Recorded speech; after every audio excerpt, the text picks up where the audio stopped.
Bom, os mercados entraram em convulsão, Bolsa de Nova York caiu violentamente, teve que interromper pregão, Bovespa a mesma coisa.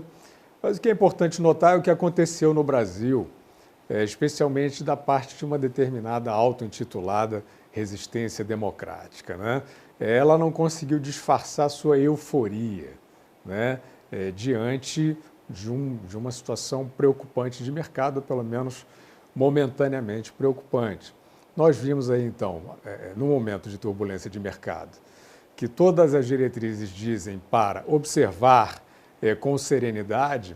Nós vimos no Brasil uma feira de opiniões, né, de personagens que se dizem interessados aí na prosperidade do país, mas que aproveitam o momento da inflamação para falar qualquer coisa, para falar pelos cotovelos, né?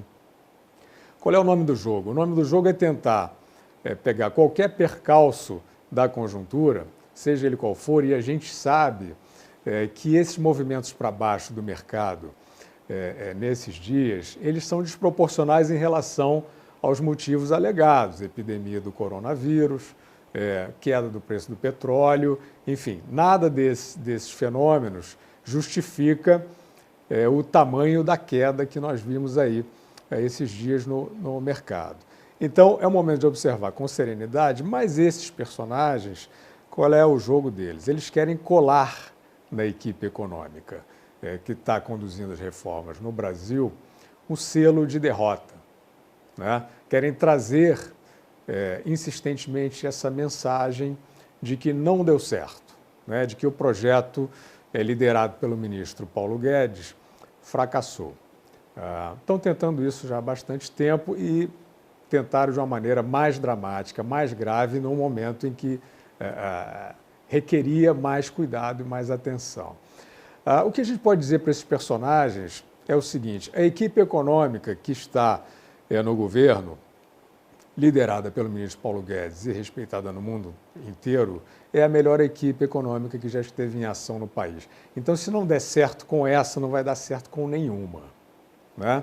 Para começar. Isso, é claro, dentro da questão do aspecto técnico, né? Se houver sabotagem política, aí você não pode fazer milagre. Mas vamos observar um pouquinho quem são os personagens que, de uma maneira absolutamente irresponsável, no momento de crise financeira internacional, tentam sabotar a reconstrução nacional. Tem esse bloco carnavalesco aí, dos personagens, mamãe quero ser presidente, tem vários deles, Ciro Gomes, Dória, Amoedo, o Amoedo que até hoje em dia é praticamente um Ciro Gomes com uniforme de escoteiro, né? Essa resistência de boa aparência, pessoas que dizem qualquer coisa sobre qualquer assunto que seja para estigmatizar o governo, né? Mesmo sendo um governo que está levando adiante a agenda que eles sempre propuseram, né? Então, nós estamos vendo essa feira de disparates por parte desses personagens irresponsáveis e nós vamos acabar, né, no momento de crise, no personagem de sempre, que é o Rodrigo Maia, presidente da Câmara dos Deputados. De repente, você vê, no momento de crise internacional, no momento de turbulência severa nos mercados, como há muito tempo não acontecia, aparece por todas as telas a figura do Rodrigo Maia para você. Mas por que será? Né? Assim, qual é a credencial? Né? O Rodrigo Maia está aparecendo, está sendo entrevistado, está sendo ouvido obsessivamente por diversas mídias. Com que propósito? Com o propósito de fazer exatamente esse mesmo jogo que nós já descrevemos. No momento de crise, dizer, que é o que ele andou dizendo, ele diz que o Congresso está pronto para reagir e ajudar o país, mas, na verdade, a palavrinha mágica em todos esses discursos dele e das pessoas que estão dando voz a ele inapropriadamente, no momento em que ele não tem as credenciais para falar, nem tem conhecimento para falar do assunto em questão, que é uma crise financeira internacional, a palavrinha mágica é governo, né? O Rodrigo Maia está nos holofotes todos no momento de crise internacional, o grande especialista para falar que o governo tem que resolver a crise, né? Esse é o jogo que está sendo jogado, é o jogo irresponsável que está sendo jogado e ele não é para ajudar o país, evidentemente, né?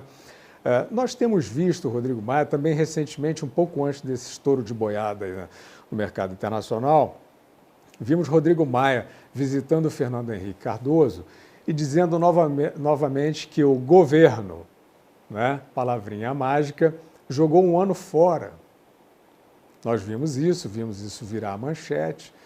E a pergunta que nós fazemos é o seguinte, esses personagens, quer dizer, o Rodrigo Maia, com a imprensa amiga, que ama e lhe dá espaço o tempo inteiro para falar sobre qualquer assunto, junto ali com o Fernando Henrique, que tem feito mais ou menos esse mesmo jogo, eles têm o que é um desprezo, né? Eles devem ter um desprezo pela população, pelo povo, pela sociedade que se beneficia das reformas cruciais levadas adiante, levadas a cabo em 2019. Esse ano, esse mesmo ano que ele está dizendo, que ele disse que virou manchete, que o governo jogou fora. Então, é uma retórica mentirosa, né?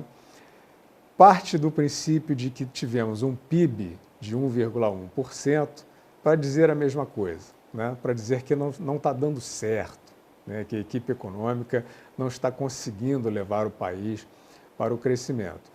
Mais uma vez, jogando pistas falsas, tentando jogar areia nos olhos da plateia.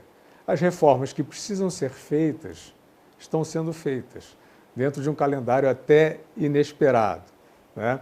O país passou, a gente pode dizer, 365 dias em 2019, tendo que lidar com todo tipo de sabotagem. Eu estou falando o país, não estou nem falando o governo, né?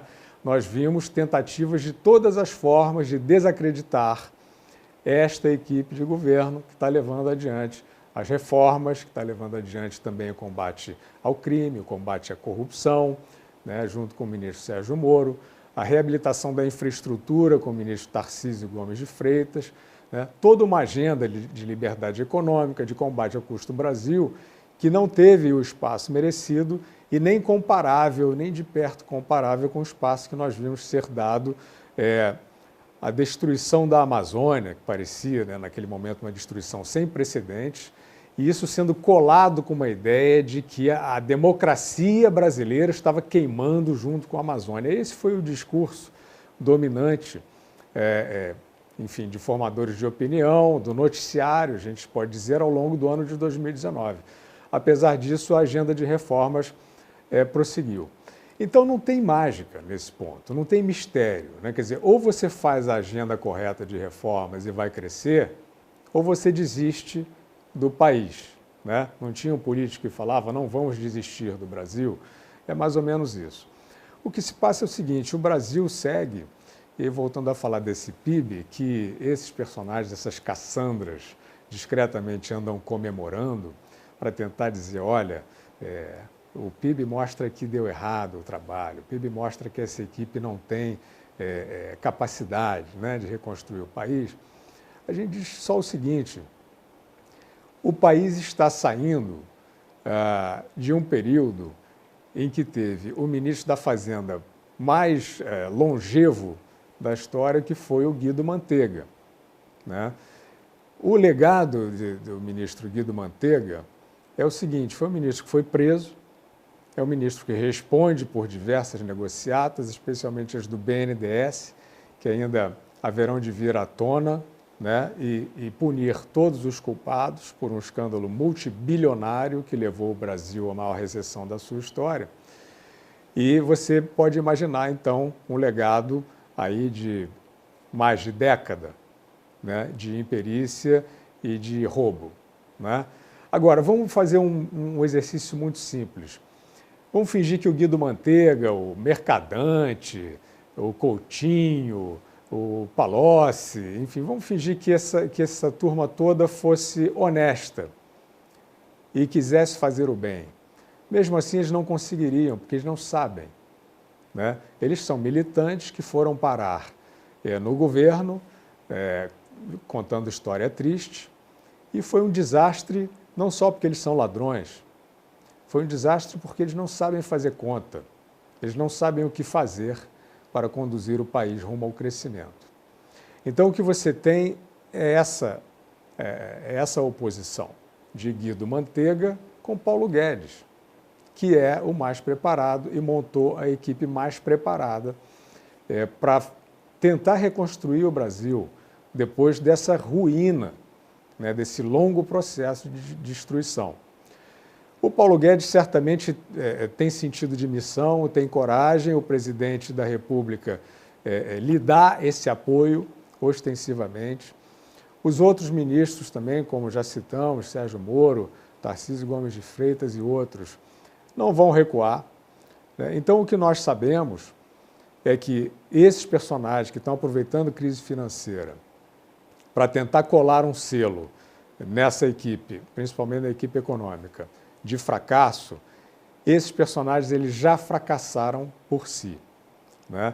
Agora, para você que está na dúvida, a gente pode dizer só o seguinte: o projeto Paulo Guedes, o projeto de reformista, de reconstrução, que está sendo levado adiante pela equipe que está aí, é a única chance, é a sua única chance, não tem outra. Porque se for derrubar esse, aí você vai esperar, talvez você tenha, né, aí um presidente dos seus sonhos, então você vai esperar talvez o governo Rodrigo Maia, aí depois vai vir o governo Ciro Gomes, quem sabe depois vem o governo Fernando Haddad, e depois disso tudo, o seu presidente dos seus sonhos vem resgatar você da fila do papel higiênico.